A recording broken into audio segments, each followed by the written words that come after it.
Dr. Gold, good to see you again. Great to be here with you, Pastor Dave. How are you? How you been? Really great. Thank you so much. Yeah, it's still fighting, still pushing hard. Well, thank you for all the fighting that you did. It was doctors like you that were on the front line to help us get through this madness. I don't know any other way to put that. What you went through in January 6th, you were in two of our movies, Capital Punishment and The War on Truth. So thank you for that. Let's talk about White Coat Summit 5-year anniversary. Yes, there's been a lot that's happened in the last 5 years. You know, I was a board certified practicing emergency physician all of my career. And then 2020 came and we heard so many lies and disinformation propaganda from our federal government that we physicians who are honorable and ethical and not bought and paid for, we stood up and we stood on the steps of the Supreme Court, July 2020, and we told the world the truth, mostly, which is not to live in fear, right? We're not given a spirit of fear. Also that early treatment was available if you should want it. Lockdowns don't work. Masks don't work. All those good things. And it really kind of turned the federal disinformation campaign narrative on its head. And it really set the world on fire in terms of changing direction. And I think we made a difference. That was the beginning of America's frontline doctors. And we did a lot in the last 5 years, right? We pushed back on the tyranny. We made sure that vaccine mandates never became the law of the land. That was essentially the goal, which was to turn Americans into people who would accept, show me your papers, right? Like they did in World War II, show me your papers. We're not going to do that. So we fought that.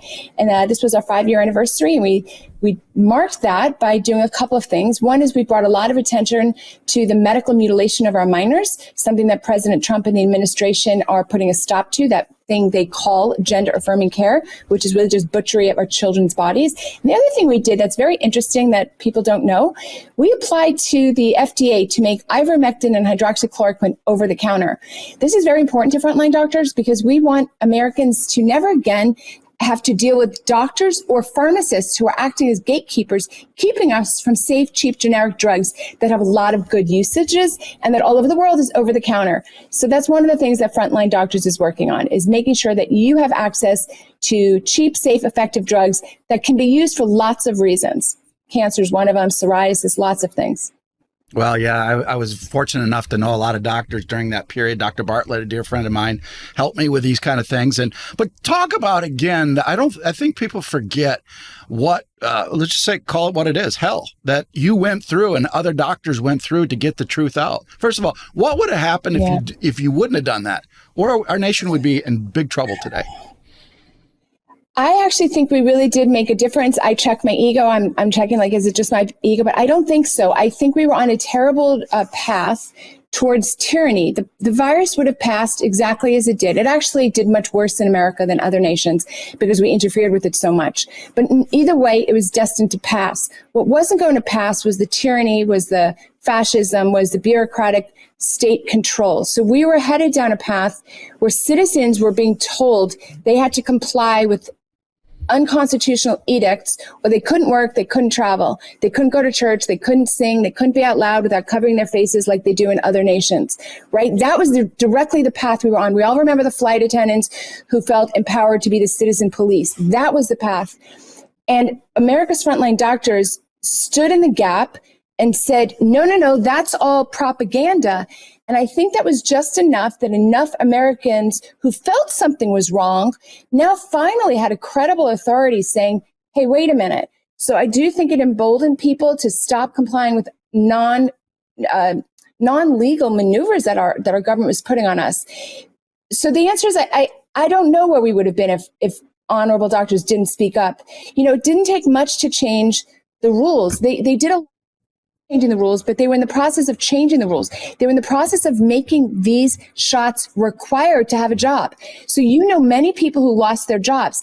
Those situations have really been reversed in the courts, but they were reversed because frontline doctors and other organizations stood in the gap, and we filed tons of lawsuits to stop. We filed on behalf of COVID recovered soldiers, COVID recovered college students. We filed on behalf of Kaiser nurses, and all of these lawsuits slowed it down. And then the science caught up and people caught up and they realized it was a scam. And so in that way, we prevented or contributed to preventing mandates becoming the law of the land. It would have been a form of a social credit score, right? It would have been, are you a good citizen? Did you have all your shots? So we helped make sure that didn't become America. Exactly. I can't tell you how many religious things I signed. I think I signed somewhere to 5,000 during that period. And so let's go back to what's changed since 2020 and what hasn't, what's remained the same. Yeah, I love that question. So many things are better. You know, we have an administration that understands that individual rights actually matter. Really, that if you drill it down, the most basic difference between a free people and an enslaved people is that the individual has rights, right? In an enslaved society, whether you call fascism, whether you call communism, the people don't have rights. In a free society, the individual has rights. So we are living right now in a time where the administration has guaranteed and is enforcing our individual rights, but we're also living in very, very risky times. The physicians are some of the worst people in this mix. Here are some examples. American Medical Association, that's a big name. They've been around for decades. American Association of Pediatricians, another big name, the largest group, medical physician group of pediatricians. Both of those groups, and I think virtually all physician groups, are in favor of horrific policies, the medical mutilation of our children. The American Academy of Pediatrics just came out 2 weeks ago saying that they are standing against non-medical, meaning religious, standing against religious exemptions to shots. Now, I ask you, what business does a doctor group have weighing in on religious or philosophical objections to shots? Let them stand in their lane. It's just like hearing from the celebrities who they want to tell us all of their politics. I don't need to hear physicians incorrect, but either way, their opinion on non-medical issues. It's offensive. So we are really at a tricky time when people still, have a lot of elite, powerful people in the world who want to encroach on your freedom. And I know I'm jumping the gun a little bit, but this is my passion, is to make sure that Americans wake up to the tyranny that's all around us and push back on it when they see it in their life. And I spent 2.5 years writing the book, Selective Persecution. You can find on Amazon and anywhere books are sold. Selective Persecution, the legalization of American fascism. We have an infrastructure for fascism in our nation. And although we have a reprieve right now, we have an administration that is supporting individual rights. The structure is there. All of our organizations are still pretty fascist in nature. I mean, I just named 2 in the medical space. Yeah. So we have to be vigilant, and we have to pay attention to people who are, like myself, who are continuing to blow the whistle. Well, I asked all the doctors that have come on His Glory, Dr. Peter McCullough, I think he's back with us next week, and all the doctors who've been telling the truth since the beginning. Are your colleagues finally coming up to you and say, hey, we got it wrong? Or are they still saying silent? Yes. Yeah, yes and no. Yes and no. Many doctors are still silent because they have to follow their paycheck. So there's a fundamental flaw in the way medicine is practiced in America. In my dad's day, doctors were small business owners. Nowadays, doctors are employees. About 90% or more of doctors are employees. In my dad's day, it was maybe 5-10% were employees. That's a big problem. We need doctors to be independent. So yes, more are awake, but mostly they're following their paycheck, which means they're following corporate orders. How do we fix that? I have solutions, and I'm going to tell you in a little bit. It's goldcare.com. And the reason that's a solution is we need independent doctors. We need doctors who work for the patient. Just like a lawyer works for his client and an accountant works for his client and real estate broker works for their client, we need doctors who work for their clients, right? It's like very obvious. So we deliver that to you in Gold Care. That's the way it's supposed to be. All right, we're back with Dr. Gold. We were talking during the break, Doctor, about Freedom Summit 2025. You want to talk about that you have in Dallas, and we will get back to Gold Care and also your book as well.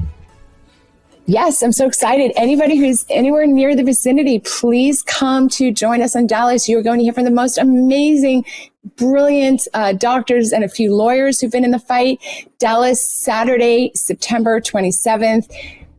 Please sign up. It's fantastic. We do this now every year, and it's amazing. Yeah, Freedom Summit. All right, let's go back to Gold Care. Explain that to people, how this works.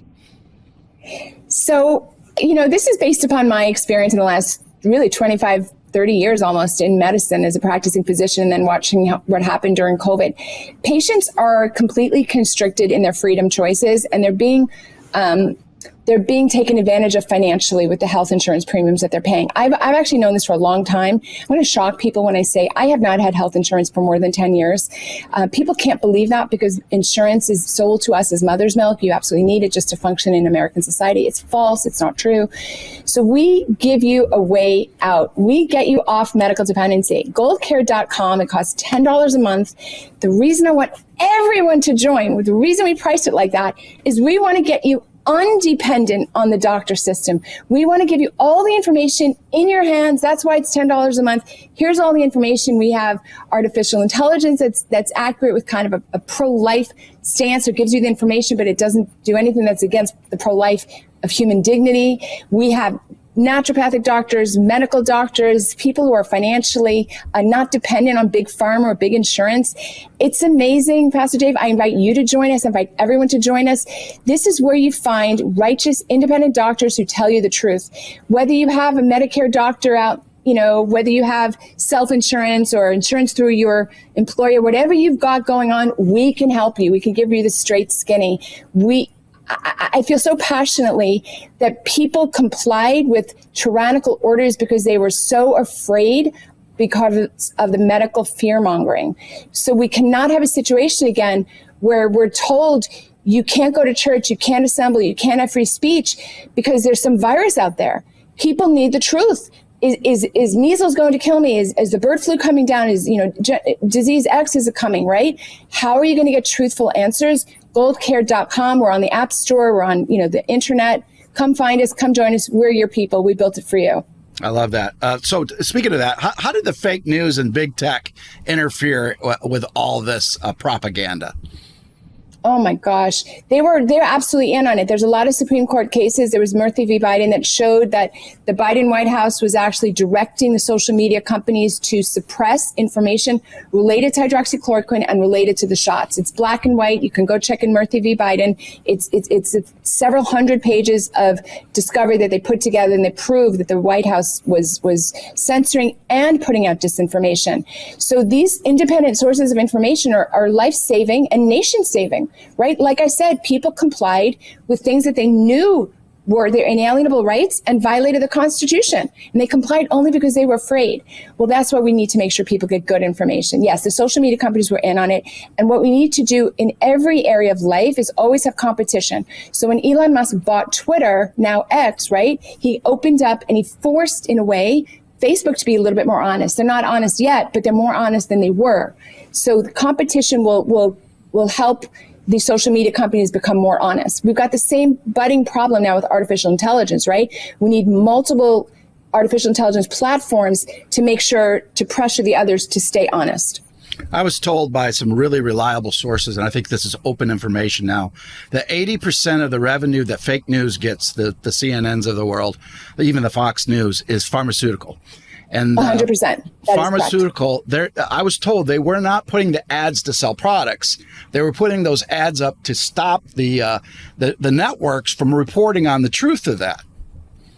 Actually, Secretary Kennedy told me that before he became secretary. So it's true. It's an interesting twist, right? Like you thought they're just doing it for like the revenue stream, but then it turns out they control the content. A lot of people think that's why Tucker got kicked off of Fox, was they had just had a Pfizer expose. We'll never know, but yes, so for sure. Speaking of RFK Jr. And the mRNA, that ties. Well, let's talk about that. But what would that do if? Because he's talked about this openly, of removing pharmaceutical companies from advertising, kind of like we did with tobacco. What we did with tobacco. How much of an impact would that make? It is a game changer. It absolutely has to happen. There's two things that have to happen, and I think that's sort of the easier one. Only 2 nations in the world allow direct-to-consumer pharmaceutical advertising. It's the United States of America and it's New Zealand. I don't know about New Zealand, but it's really the United States of America allows direct-to-consumer advertising, and it started in our lifetime. It was either the 80s or the 90s. Direct-to-consumer advertising changed everything for the worse. It changed medical doctor-patient relationship for the worse. It made patients very fearful. It made them very dependent. It made them very anxious to get prescriptions from their doctors. Patients are all the time coming into their doctors asking for things. It's become a consumer demand, much as you'd like a T-shirt or you'd like a certain car. That needs to stop. We need Secretary Kennedy to get direct-to-consumer advertising against the law. It needs to be against the law, just like it was until one generation ago. Let's talk more about the MAHA movement. What are your thoughts? What are some of the hot topics that RFK Jr. is working on right now? And also explain why, some people say he's not acting quick enough, but from my perspective, I know he's got deep state around him and it's very hard for him to maneuver. And I think he's doing the right things. What do you think? Yes. Well, you and I are in exact alignment. I get this question a lot. I just want to remind people that Big Pharma runs the federal government, not the other way around, right? Trump is in there. It's kind of an aberration. Big Pharma runs the federal government. Kennedy has such a difficult job. It's as hard as Trump's job, to be honest with you. I actually think he's doing a great job. I know a lot of people in MAHA are very concerned that he's taking his eye off the vaccine ball and paying attention to big ag. Here's my answer. This is a man who devoted 2 to 3 decades of his life on the vaccine issue. He has deep knowledge on the vaccine issue. He's not going to forget it. It's hard to thread that needle. He has to manage senators, and he has to manage the big pharma interests, and he has to manage the media and still get through. So I personally have a lot of faith in him. I think people are underestimating how difficult it is. Very difficult. So, and I just want to caution people, if they think he's not doing enough, sometimes you actually have to look at the actual words that someone says as opposed to the headlines of what someone says. Back a few months ago when people thought he wasn't aggressive enough about the measles, when you actually read his words, what he said was actually quite revolutionary. He said that you need to have good vitamin A levels. That had never been said before by Secretary of HHS, that vitamins actually matter. And he said, and he then put out there in the public space that, hey, okay, you have measles, what's the big deal? I mean, he said it more politically than that. That also had never been said. I mean, that is the truth. He didn't say that the measles shot didn't work. He said, okay, so if you get measles, right? So look at his words before you're so quick to criticize him. Well, yeah, and the media has manipulated that too. So where do you think he stands with the canceling of these 22 mRNA contracts? I thought that was, I have no inside knowledge into when he's going to do something, why, but I thought that just was stunning. And you just have to watch the other side and see how much they freak out about it. It was fantastic. I mean, I am shocked as a doctor and heartbroken that we doctors, the medical community, released treatments to the American people that were not fully tested. I mean, as a scientist, I'm not like a bench scientist, but, we're trained as doctors to think scientifically. You need years and years of research. You have to test fertility, reproduction, cancer tendencies, immune system tendencies, right? You have to check all that. And we didn't do that with these mRNA vaccines. So put the brakes on. I'm thrilled. Now, he's supposed to have a report coming out in the next couple of weeks about autism. Have you heard anything about that? That's going to be devastating, I'm told. Yeah, I'll tell you something. I don't have any early insight. However, this is a man who knows this issue deeply. He's actually taught me a lot. I've read a couple of his books, talked with him a lot. We don't look at the causes of things. As a practicing ER doctor for decades, for example, when a child came in with sudden infant death syndrome, we never asked about their vaccine status. When I think about that now, it's such a glaring defect, it had to be planned and on purpose. We asked about everything. How did these things get excluded from the dialogue, from the debate? So I'm very suspicious when we just exclude things, when we don't discuss them. So I'm really looking forward to what he has to say about autism. I will tell you that there is definite proof that I've seen, right, on the young, the MMR, the doses in Black children, that we've known this for decades, that they had higher rates of autism. And this is not debatable. This has been proven. So that story was hushed by the media. That's been about 2 or 3 decades now. So I'm very curious to see. All you have to do is go to a local supermarket and look around compared to 15, 20 years ago. People's faces have changed. Attitudes have changed. They act differently. Let's talk about your book in closing. We have about a minute, a little over a minute left. Let's talk about your book and how can I get it? First of all, I urge everyone who's hearing my voice to read this. It reads like a John Grisham novel. This is my J6 experience, but used in a way to teach Americans what's happening. How does a woman like me, a doctor, a lawyer, 2 doctorate degrees, taxpaying member of society, 2 kids who are doing well, how do I get become the victim of the FBI SWAT breaking down my door, 20 guys in tactical gear, laser sight beam pointed at my chest, handcuffed, shackled, perp walked in front of the neighbors. How did I get thrown into maximum security prison if not for the fact that we have an undercurrent of like tyranny already in our society? So I explain all this using my story as kind of the interest point. I talk about my time in prison. What was it like to be in a maximum security prison? And I talk to all the women prisoners. How did they land there? Why are they there? Like, what are we doing with our, federal prison system that we have so many people in the prison system? I talk about the California Medical Board, which is very corrupt and came after me. There's a connection to Jeff Epstein that's fascinating in this book. And I explain solutions, how we can move forward in a better way.